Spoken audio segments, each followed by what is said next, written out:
나는 누구인가? 라는 제목으로 함께 나누고자 합니다. 이 제목 많이 들어보셨지요? 항상 이제 제가 자주 묻는 질문이기도 합니다. 혹시나 해갖고 또 뒤져봤더니 제가 작년 이맘때 또 이 제목으로 한번 말씀을 전했었더라고요. 나는 누구인가? 라는 질문을 제가 참 많이 던집니다. 그때는 이제 모세를 통해서, 모세가 하나님을 만나는 그 장면을 통해서 나는 누구인가에 대해서 말씀을 나눴습니다. 우리가 지난 시간부터 계속 말씀을 나누는 것이 우리가 믿는 대상이 누구인지가 참 중요하다라고 말씀을 드렸습니다. 우리가 믿는 대상이 정확히 누구인지 알아야 하고 그 하나님이 누구인지 아는 시간들을 계속 가졌습니다. 창세기를 통해서 계속 가졌는데 이제 그 하나님이 어떤 분이셨습니까? 여러분 많은 하나님의 특성들이 있겠지만 첫 번째 창조주 하나님이십니다. 두 번째는 어떤 분이십니까? 네, 부성과 모성이 있는 하나님이시고 세 번째 뭡니까? 네, 복을 주시는 분이십니다. 네 번째, 네, 전능하신 분이시고 다섯 번째, 우리를 훈련시키시는 분이십니다. 그 외에도 굉장히 많습니다. 아브라함이 아들 이삭을 바치려고 했을 때 하나님이 또 다른 양을 준비해 둔 것처럼 예비하시는 하나님이시기도 하고 또 언제나 우리와 함께 하시는 분이시기도 하고 또 창세기에는 저 주시는 하나님도 계십니다. 조금 충격적이지 않나요? 네, 우리에게 저 주시는 하나님이시다. 요거는 미리 스포하긴 좀 그렇고 나중에 한번 또 말씀을 또 나누면 좋겠습니다.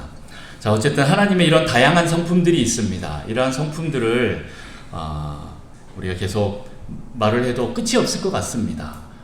제가 은퇴할 때까지 이 하나님에 대해서만 설교를 해도 모자라지 않을 만큼 굉장히 많은 하나님에 대한 특성들이 있는데 오늘은 잠깐 이걸 내려놓고 그 다음 이제 하나님이 아닌 그 다음에 우리로 잠깐 좀 초점을 돌려보도록 하겠습니다. 그럼에도 불구하고 여러분은 계속 하나님을 끊임없이 알아가시고 또 경험하시기를 축복합니다. 네, 자, 오늘은 하나님이 창조하신 인간에 대해서 알아보려는 그 시간을 가지겠습니다. 나는 누구이고 왜 사는지 혹시 이런 질문 해보신 적 있으십니까? 네, 어릴 때 좀 잠깐 해보고 그 다음에는 막 계속 정신없이 살아나가는 그런 시간들이 많은 것 같은데 그래도 많은 사람들이 이 질문 한 번씩 꼭 해볼 거라고 저는 믿습니다. 그런데 많은 사람들이 이 질문에 대해서 확실한 답을 잘 못 얻고 지나가요. 나는 어디서부터 와서 또 어디로 가고 있는지 예전에 이 답을 얻었는데 또 시간이 지나니까 또 애매해지고 또 그런 시간들이 많이 있을 거라고 생각합니다. 나는 누구이고 왜 사는지 어디서부터 왔고 어디로 가는지 이런 궁금한 점들이 너무 많습니다. 아니 또 다른 질문으로 하면 여러분은 지금까지 잘 살아왔다고 생각하십니까? 이대로 그냥 쭉 살면 나는 성공한 삶을 살았다라는 후회 없는 삶을 산다라고 혹시 지금 믿고 계십니까? 실은 이런 질문을 던지고 답을 하는 시간은 쉽지가 않습니다. 그렇지만 이걸 통해서 우리는 나 자신을 발견하는 시간이 되어야 합니다. 나를 만드신 그 하나님을 만나고 그리고 앞으로 어떤 삶을 살지 잘 결정하는 그런 시간 되기를 축복합니다. 오늘 창세기를 보면 우리 인간에 대한 설명이 있습니다. 2장 7절 말씀을 다시 한번 보겠습니다. 여호와 하나님이 땅의 흙으로 사람을 지으시고 생기를 그 코에 불어넣으시니 사람이 생명이 되니라. 아멘. 네, 오늘 성경의 답은 무엇입니까? 우리 인간은 어떤 존재입니까? 하나님의 땅의 흙으로 사람을 지으셨다라고 했습니다. 그리고 생기를 그 코에 불어넣으셔서 사람이 무엇이 됐습니까? 생명체가 되었다라고 말씀하고 있습니다. 인간은 흙과 생기로 만들어졌다라는 거죠. 여기 조금 이제 또 사족을 좀 더 붙여서 TMI를 하면 여기 땅의 흙이라고 나와 있습니다. 히브리어를 보면 땅은 아다마 이렇게 표현합니다. 아다마라는 뜻이고 이 흙이라는 것은 아파르라는 뜻입니다. 차이가 조금 있습니다. 아다마라는 것은 어떤 것일까요? 우리가 땅을 디디고 있는 이 육지, 토지, 땅이란 뜻이고 이것은 경작할 수 있는 땅입니다. 그런데 아파르라는 것은 어떤 것을 말할까요? 오늘 흙이라고 번역을 했지만 또 다른 데 보면 이제 먼지, 티끌 이런 뜻입니다. 다시 말해서 경작할 수 없는 그런 땅을 말하는 거지요. 이런 것입니다. 자, 그런데 하나님께서 우리 인간을 그 땅에서 흙을 취하여서 생기를 불어넣어서 생명으로 만드셨다라는 것을 가지고 오늘 좀 나눠보려고 합니다. 이 의미가 무엇인지 한번 살펴보겠습니다. 저희 할아버지가 제가 태어나는 해에 돌아가셨습니다. 저는 3월에 태어났고 저희 할아버지는 10월에 돌아가셨습니다. 그리고 할머니는 제가 22살 때 이제 돌아가셨는데 제가 군대에 있을 때 돌아가셨어요. 그래서 얼른 휴가를 받아서 할머니 이제 장례식으로 내려갔습니다. 내려갔는데 두 번째 날에 아버지가 저를 부르시면서 제 사촌 큰형이 있어요. 이제 장손인 형하고 가서 할아버지 묘를 가서 파오라는 거예요. 이장을 해서 할머니하고 같이 합장을 한다라는 거죠. 그러면서 장의사가 거기 있을 테니까 너희 둘이 가서 해갖고 와라 그러는 거예요. 그래서 이런 것도 이런 경험은 처음이니까 열심히 갔죠. 네, 그때 기억에 여름이었던 것 같은데 갔더니 장의사하고 저하고 사촌형하고 3명이서 포크레인이 아닌 진짜 삽으로 그 무덤을 팠습니다. 봉분을 다 제하고 땅을 한 1m 정도 파내려 갔나? 와, 정말 힘들었습니다. 이제 어느 정도 파내려 가니까 이제 뼈가 나오기 시작하는데 할아버지 뼈가 나오죠. 나오는데 이상하게 어떤 실타래 같은 것들이 같이 엮여 있는 거예요. 그래서 실 같은 거를 이렇게 쑥 당기니까 뼈들이 같이 딸려서 후두두둑 나오는 겁니다. 장의사가 약간 좀 당황하면서 빨리빨리 이 뼈들을 이렇게 추려갖고 칠성판에 이렇게 해서 저희한테 줘갖고 제가 가지고 왔어요. 가지고 와서 아버지한테 얘기를 했죠. 아버지 이 뼈가 나오는데 실들이 같이 나오더라고요. 이렇게 얘기를 하니까 아버지가 뭐라 그러시냐면 속았어 그러시는 거예요. 왜 그랬을까요? 네, 맞습니다. 네, 저희 할아버지 수의를 정말 비싸게 해서 입혀서 이렇게 묻어드렸는데 알고 보니까 가짜인 거지요. 네, 나일론이 포함이 돼갖고 썩지가 않는 거예요. 다른 수의들은 다 썩는데 이제 뼈만 남고 이제 살과 수의는 같이 썩어야 되는데 나일론이 섞여 있었던 거예요. 그러니까 이 나일론이 20년이 지났는데도 안 썩는 거죠. 그래서 나일론을 당기니까 실을 당기니까 뼈들이 후두둑 같이 딸려 나오는 그런 거를 경험했습니다. 제가 지금 뭘 얘기하는 걸까요? 네, 우리 살은 육체는 다 썩는다라는 겁니다. 물론 시간이 더 지나면 뼈도 썩을 수 있습니다. 나일론도 한 500년 지나면 썩는다 그렇긴 하지요. 어쨌든 우리 인간은 육신은 썩습니다. 흙으로 만들어졌기 때문에 죽어서 묻히면 육신은 흙으로 다시 돌아가게 되어 있다라는 말입니다. 자, 그러면 다른 동물들과는 또 무슨 차이가 있을까요? 동물들도 똑같잖아요. 동물들도 육신을 가지고 있고 살과 뼈를 갖고 있어서 죽으면 땅에 묻으면 어떻게 됩니까? 걔네도 다 썩어서 살이 흙으로 돌아갑니다. 그래서 사람의 그 육신을 흙에 묻는 거나 동물의 그 육신을 흙에 묻는 거나 무슨 차이가 있습니까? 다 흙으로 돌아가는데 동물도 그런데 원소적으로도 인간의 육신과 흙의 그 원소가 거의 동일하다고 해요. 그래서 흙에 있는 원소들도 우리 인간의 그 원소하고 별 다를 바 없다. 그럼 우리가 그리고 또 동물들하고 무슨 차이가 있을까라는 거죠. 똑같이 육신은 흙으로 만들어졌지만 사람만은 어떻게 만들어졌습니까? 하나님의 생기가 들어가서 즉 생명체가 되었다라는 것입니다. 하나님의 영이 들어와서 인간은 영적인 존재가 되었다라는 겁니다. 여러분, 동물은 혼은 있어도 영은 없습니다. 저는 이제 개를 안 키우지만 만약에 이제 시골에 이제 개가 있는 집에 갔다고 칩시다. 그러면 이 개가 왈왈 짖으면서 막 저를 막 물려고 하면 제가 어떻게 합니까? 발로 한번 뻥 찰 겁니다. 이게 뻥 차면 개가 깨갱깨갱 하고 이제 나뒹굴어지겠죠. 근데 그 다음날 왔는데도 이제 개가 저를 짖을까요? 안 짖고 뒤에서 하고 이렇게 쳐다보고 있습니다. 뭐해요? 동물이 감정을 느끼는 거죠. 어제 나를 발로 찬 그놈이구나 하면서 하는 겁니다. 동물도 혼이 있다라는 겁니다. 감정이 있다라는 거죠. 하지만 영은 없습니다. 영은 누구만 있습니까? 이 모든 세상의 피조물 중에 인간만 있습니다. 요즘 동물을 자식으로 삼는 사람들이 많이 있지만 혼적인 교제는 할 수 있죠. 정서적으로 약간 좀 교제는 할 수 있지만 혼적인 교제는 할 수가 없습니다. 우리 인간만이 실은 영적인 교제를 할 수가 없고, 우리 인간만이 영적인 교제를 할 수 있는 존재입니다. 이게 인간과 동물의 가장 큰 차이 중에 하나입니다. 인간은 어떤 존재입니까? 오늘 첫 번째 1번을 한번 볼까요? 우리는 흙과 생기로 만들어진 생명, 즉 살아있는 영적인 존재임을 오늘 말하고 있습니다. 그래서 우리는 하나님과 교제를 나누고 사랑할 수 있는 존재다라는 거죠. 그렇게 만들어졌다라는 겁니다. 하나님은 우리 인간을 다른 피조물들과 다르게 창조하셨습니다. 어떠한 피조물도 하나님의 형상, 하나님의 모양, 하나님의 영을 나누어서 그렇게 만든 존재는 없습니다. 오직 사람만이 하나님의 생기를 받아서, 호흡을 받아서 하나님의 영이 들어와서 생명이 된 존재입니다. 영적인 존재라는 거죠. 다른 어떤 피조물과 비교의 대상이 되지가 않습니다. 혹시 이렇게 생각하시는 분 안 계십니까?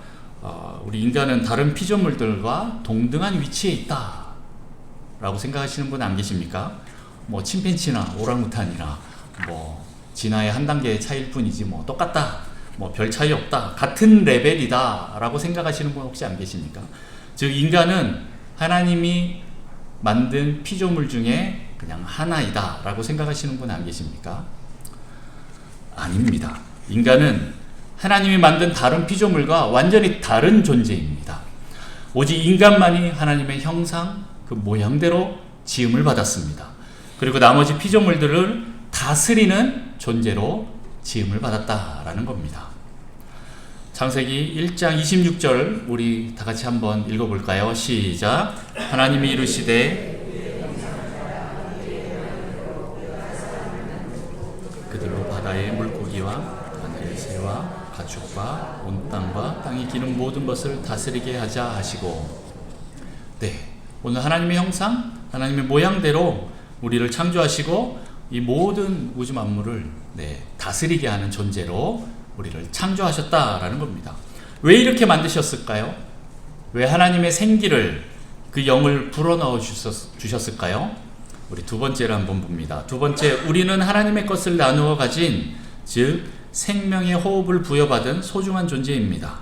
그래서 우리는 하나님께서 자신의 분신처럼 사랑하시는 존재다라는 거죠. 왜 그렇습니까? 바로 하나님과 동등하게 교제하고 사랑할 수 있도록 만들었다라는 뜻입니다. 이해가 되십니까? 제가 만약 아주 인간과 흡사한 로봇을 만들었다라고 한번 칩시다. 거의 똑같은 로봇을 만들었습니다. 요즘 보니까 기계가 아주 잘 나와서 설거지하는 기계도 있고, 빨래를 하는 기계도 있고, 또 아주 건조까지 잘해서 또 나오는 기계도 있습니다. 더 나아가서 이제 청소도 알아서 해줍니다. 뭐 로봇 청소기가 나와서 다 이렇게 하고, 심지어는 요리도 하고, 심지어는 커피까지도 만들어주는 그런 기계들이 있습니다. 이것들을 제가 다 종합해갖고 잘 만들었습니다. 거의 인간과 똑같이 만들고, 얼굴도 제가 이상형으로 생각하는 예쁜, 그런 우리 사모님 닮은 예쁜 그런 로봇을 만들었다고 칩시다. 그러면 제가 저희 사모를 버리고 이 로봇과 사랑을 하고 교제를 하고 결혼을 할 수 있을까요? 이게 가능할까요? 제가 아무리 잘 만들었다 하더라도 사랑만큼은, 결혼만큼은 로봇하고는 할 수가 없습니다. 왜 그렇습니까? 사랑이나 결혼, 교제는 동등한 존재와 동등한 존재와 해야 그 의미가 있다라는 겁니다. 다시 말해서 지정의 인격이 있는 그런 존재와 결혼을 할 수 있다라는 거죠. 사랑을 나눌 수 있다라는 겁니다. 아무리 AI가 요즘에 발달이 돼도 인간의 영혼만큼 따라올 수 있는 것은 아직 없습니다. 뭐 그것이 만약에 생긴다 하더라도 하나님 만드신 그 수준까지 도달할 수 없을 겁니다. 저는 그렇게 믿습니다. 물론 뭐 이제 공상과학 소설에서 뭐 전쟁을 일으킬 수는 있겠죠. 하지만 하나님 만드신 그 존재까지 올 수 없고, 만약에 그 수준까지 왔다 그러면 저는 거의 이제 종말이지 않을까라는 생각이 듭니다. 자, 이것처럼 하나님은 사랑하기 위해서 자신과 동등한 존재를 만드셨다. 그렇게 동등한 영적인 존재로 인간을 창조하셨다라는 것입니다. 왜요? 교제하기 위해서 그렇다라는 거죠. 여러분은 하나님과 교제하고 사랑을 나눌 수 있는 하나님의 영을 받은 존재입니다. 그렇기 때문에 여러분은 하나님과 교제할 수 있는 것입니다. 하나님의 사랑하는 자녀입니다. 아버지의 그 모양과 모습을, 형상을 닮은 닮은 존재입니다. 그래서 우리는 하나님과 교제할 수 있습니다. 나는 누구입니까? 라는 질문에 대해서 여러분, 이 부분에 대해서 여러분 잘 대답하셔야 됩니다. 나는 하나님의 생명과 성령을 받은 존재입니다. 그리고 하나님의 형상과 모양대로 지음을 받은, 그래서 하나님과 사랑하고 교제할 수 있는 존재입니다. 여러분은 그런 존재다라는 거죠. 그냥 다른 어떤 피조물과 그냥 비슷한 존재가 아니다라는 거예요. 그냥 죽으면 똑같이 흙으로 돌아가는 그런 존재 아니다라는 겁니다. 여러분의 영은 하나님께로부터 왔고 또 여러분은 하나님으로 충만히 채워져야 됩니다. 그래서 세 번째, 나는 어떤 존재일까요? 세 번째, 하나님의 생기가 지속적으로 공급되지 않으면 우리는 먼지와 같이 허무한 존재일 뿐입니다. 그리고 우리는 살아가면서 본질적으로 하나님을 필요로 하는 존재로 만들어졌다라는 거예요. 하나님이 없으면 우리는 한낱 먼지에 불과합니다. 티끌에 불과합니다. 재에 불과합니다. 하나님의 영이, 하나님의 생명이 우리 안에 없으면 우리는 그냥 동물과 같은 그런 다를 바 없는 존재가 됩니다. 성도 여러분, 성도인 여러분은 하나님의 공급이 없으면, 하나님의 성령이 없으면, 하나님 성령이 우리 안에 없으면, 또 말씀이 우리 안에 없으면 어떻게 될까요? 우리가 얼마 가지 않아 믿음이 떨어지고 또 불신이 커지고 불평과 원망이 커지고 더 나아가서는 하나님께 반항하는 그런 존재가 될 것입니다. 하나님께 붙어서 하나님의 그 공급을 받지 못하면 우리는 점점 허망하고 절망스러워질 것입니다. 그래서 우리는 예배와 기도, 말씀, 이 교회 공동체 안에 딱 붙어 있어야 합니다. 그리고 날마다 하나님의 생기와 생명을 계속 공급받아야 합니다. 제가 대학교 때 훈련받았던 그 선교단체 간사님이 하루는 이런 말씀을 하셨어요. 자기가 3일을 말씀 묵상을 하지 않으면 넌크리스찬과 동일하게 된다. 넌크리스찬과 같은 존재가 되어버리더라 라고 이렇게 고백을 하는 것을 들었습니다. 그때 저는 뭐 그럴까봐 그냥 말씀 묵상 열심히 잘 하라고 그렇게 말하는 거겠지 라고 저는 이렇게 흘려들었습니다. 좀 과하게 강조하시네 이렇게 생각을 했어요. 말씀 묵상 3일 안 했다고 내가 무슨 넌크리스찬이 되나 이렇게 생각을 했었습니다. 그런데 제가 막상 하나님과 교제가 끊어진 삶을 한번 살아보니까 이게 무슨 말인지 이해가 되더라고요. 단순히 그냥 말씀 묵상만을 의미하는 그 행위만을 의미하는 3일 안 하면 딱 바로 넌크리스찬 이걸 말하는 게 아니라 우리가 하나님과 교제가 끊어지면 어떤 존재가 되는지 말해주는 거예요. 하나님과 영적인 교제와 이 공급이 끊어지면 그것을 받지 않으면 제 안에 있는 이 어떠한 악함들이 올라오기 시작하고 그것이 내 생각과 내 행동을 지배하기 시작하고 그래서 넌크리스찬과 똑같은 삶의 방식, 사고방식으로 살아가고 있는 것을 보게 되었습니다. 그러면 그때부터 저는 또 다시 영성을 처음부터 다시 시작해야 됩니다. 하나님과 떨어져 있는 상황에서 나는 나답게 살 수 없는 그런 모습을 보게 되었습니다. 우리는 하나님이 만드신 모습대로 살아야 합니다. 사람은 사람답게, 성도는 성도답게, 자녀는 자녀답게, 나는 나답게 살아야 합니다. 요한복음 15장 4절 5절 말씀을 같이 한번 보겠습니다. 제가 4절, 여러분이 5절 읽도록 하겠습니다. 내 안에 거하라, 나도 너희 안에 거하리라. 가지가 포도나무에 붙어있지 아니하면 스스로 열매를 맺을 수 없음 같이 너희도 내 안에 있지 아니하면 그러하리라.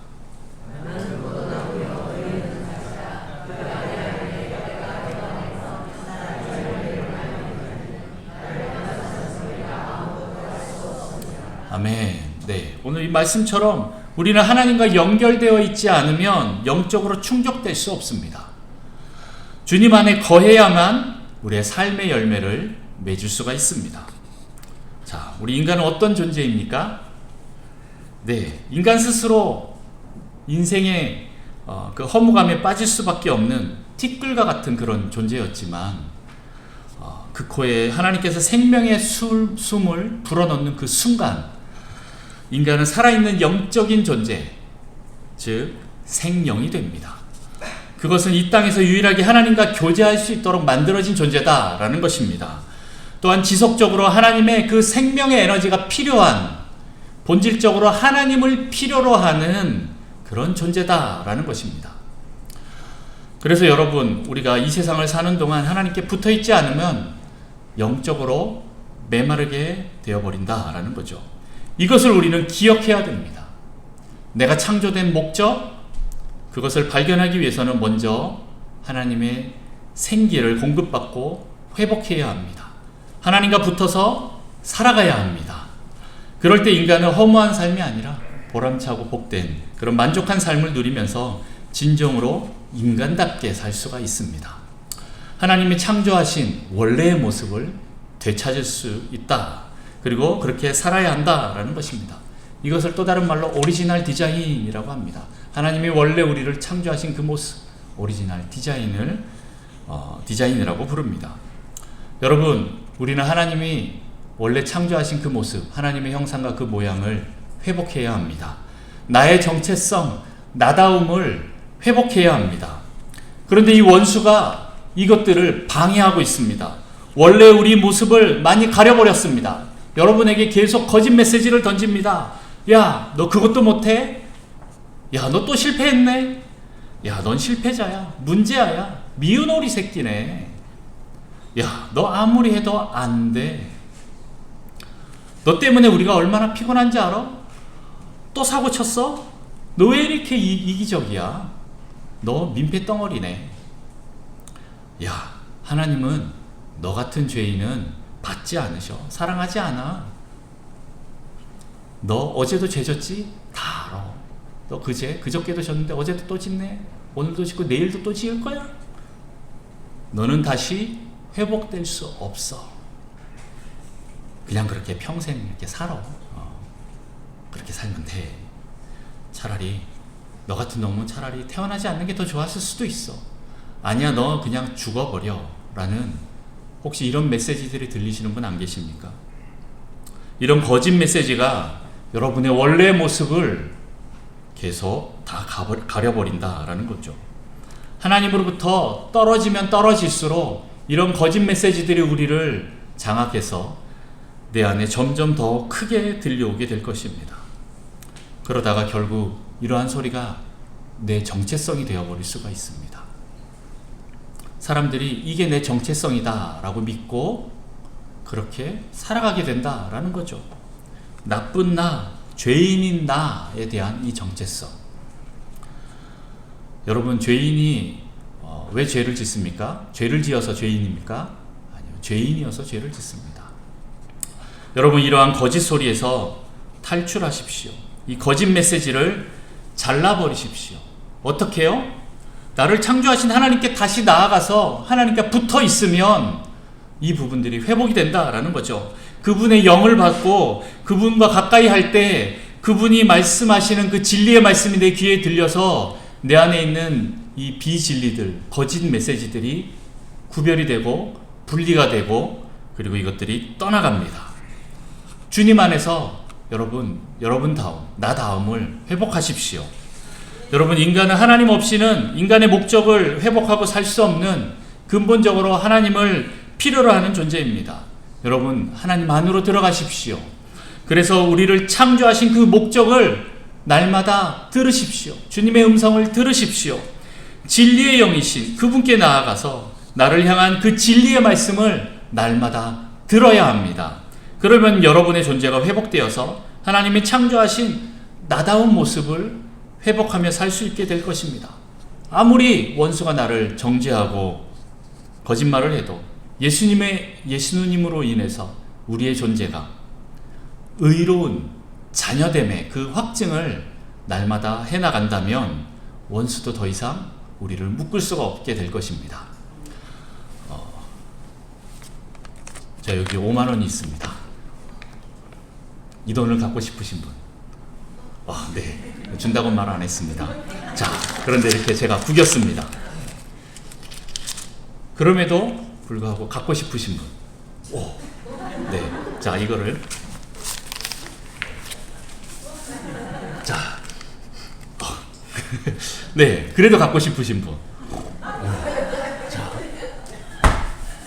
그래서 먼지를 다 묻히고, 네. 다 이렇게 구겨지고, 발로 밟았습니다. 그래도 갖고 싶으신 분. 오, 네. 계시네요. 아직 준다고는 얘기 안 했습니다. 왜 이게 갖고 싶으십니까? 네, 맞습니다. 이 5만 원짜리가 4만 원 됐습니까? 만 원 됐습니까? 1,000원 됐습니까? 아니요. 그대로 돈의 가치는 그대로 5만 원입니다. 이건 다시 제 마음대로.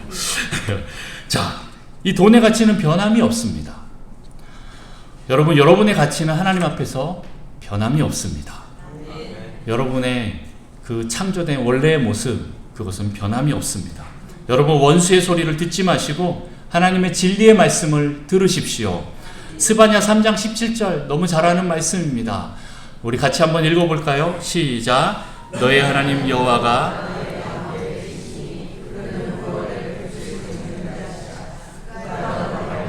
기쁨을 이기지 못하시며 너를 잠잠히 사랑하시며 너로 말미암아 즐거이 부르며 기뻐하시리라 하리라. 아멘. 여러분은 하나님 앞에서 기쁨입니다. 사랑입니다. 즐거움입니다. 아주 소중한 존재이고 사랑하는 존귀한 자녀입니다. 여러분, 이렇게 힘들고 어려울 때마다 우리는 계속 진리의 말씀을 외쳐야 됩니다.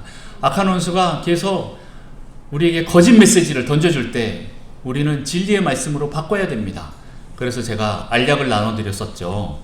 네, 다 아침, 점심, 저녁마다 먹어야 된다고 말씀드렸었죠. 네, 모르시는 분을 위해서 다시 한번 알약을 먹도록 하겠습니다. 첫 번째 알약 뭡니까? 하나님, 나는 하나님의 존귀한 자녀입니다. 두 번째는 뭐지요? 사단아, 나는 하나님의 존귀한 자녀다. 세 번째 뭐지요? 여러분의 이름을 넣으면서 명철아, 너는 하나님의 존귀한 자녀다. 이렇게 외쳐야 됩니다. 우리 한번 다시 할까요? 자, 왼손을 가슴에 딱 대고 오른손을 딱 들고 외칩니다. 제일 첫 번째 누구한테 고백하죠? 하나님. 두 번째 사단. 세 번째 나한테 해야 됩니다. 자, 첫 번째 합니다. 시작. 하나님, 나는 하나님의 존귀한 자녀입니다. 자, 두 번째 시작. 사단아, 나는 하나님의 존귀한 자녀다. 세 번째 시작.